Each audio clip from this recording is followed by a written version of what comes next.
Alright, let's talk about H1Z1. There's many goods and bads about this game, and there's many mixed messages on the internet about it, but I'm here to tell you exactly what is good and what is bad. The lighting in this game is magnificent as it is right now, and you can't really see it at night, but in the daytime, it's a really nice looking game, really crisp, clean feeling. It's just got a really good feel to it in general, but there are some really game-breaking things happening right now. On the top list of those game-breaking things would definitely be hackers.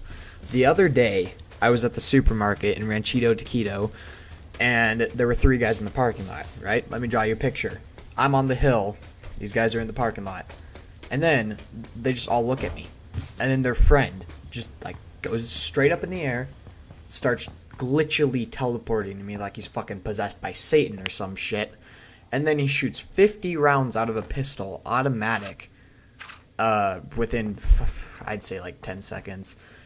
I shoot him in the face with 2 arrows, doesn't die. That's not normal at all. I don't know if that was just lag on my part or if he was hacking, but I'm gonna go with hacking. It needs to be handled. It's not like the devs aren't making a effort towards it. They are letting people submit tickets on it, which is good, but it's just not enough at the current state in the game.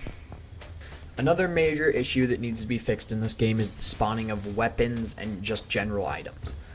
Usually with the persistence that is in this game, you will only find food and empty water bottles in houses because most guns are taken by other players already, and it makes it really, really hard to get any good amount of loot. As you see in this clip, I am fortunate enough to find an AR-15, which is really extremely odd for this game, and it doesn't happen very often. However, you can find usually a ton of ammo, but no weapon, which really, really sucks. Because honestly, I'd want to find weapons and ammo less than more ammo and not guns.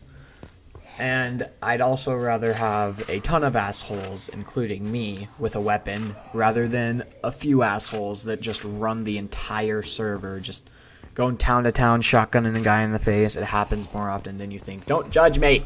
Another issue that I think needs to be, or not issue, but really something that needs to be implemented, is air bases or military bases or something. That might be because I am a DayZ player at heart, but I just don't like the fact that there's no designated place that you can find a good amount of loot.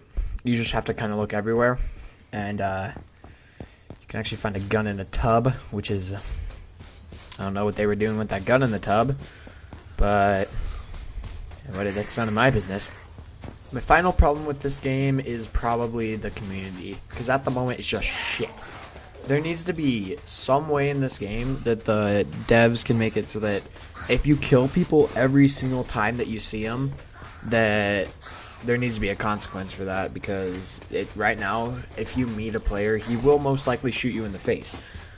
With that said, there are some players that you can find that will give you shit or actually team up with you, and it's actually a really nice surprise when that happens, but more often than not, you will get shot in the dick hole immediately after you meet someone. With that said, however, DayZ is a much older game of this genre, and that's still not fixed, and it's probably something that will never be fixed in these genres because most people just decide to be cocks when they can be free. Now, something that most people are saying about this game right now is that it is pay to win. However, I would disagree with that very much so, because, well, you can buy airdrops, but it's a very, very low chance that you will actually get something that you can't just find in a cabin. So at this point, it's actually pointless to buy an airdrop. It's just a waste of money, and it's kind of just a help for the developers because you're just kind of giving them money and just to help the game.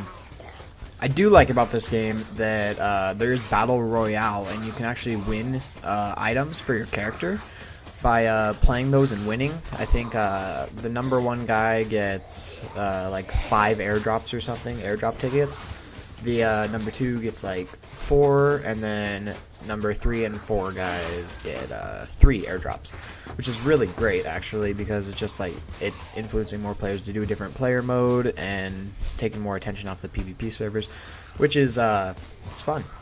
It's a good time. So those are the goods and the bads of this 2-month-old baby named H1Z1 that came from Sony. It's not bad, not gonna lie about it. Although there are some major issues that need to be addressed, there are also some redeeming qualities of the game. So I would recommend buying this game, although it's gonna be free in about a year or 2 when it is fully developed. So I'll leave if you want to buy it or not, up to you. And I'll see you guys in the next video.